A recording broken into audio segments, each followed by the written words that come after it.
Thus far in our reading of Genesis in Targum Onkelos, we have come across the Pa'al, Pa'el, and Aphel stems. So this is a good opportunity to talk about verb stems in general in Targum Onkelos. So to begin, let's refer to Semitic languages in general.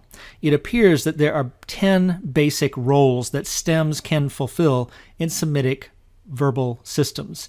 First, you see the G row. That's the basic verbal idea, where there's an active, most basic verbal idea, a passive equivalent, and then a reflexive stem, where the actor gets acted upon by his or her own action.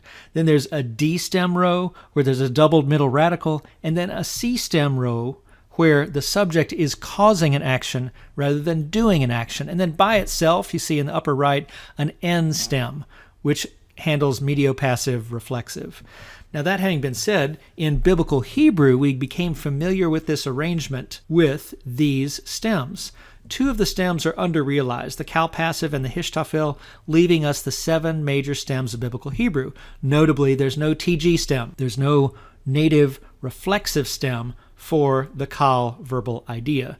So the nifal tends to fill in the GP or the TG roles, that is to say the passive or the reflexive for the basic kal idea. When we studied biblical Aramaic, we saw that this was the configuration, where there is no N stem, which is characteristic of Aramaic, and there's no attested DP, which is to say the passive idea communicated by the Pa'el.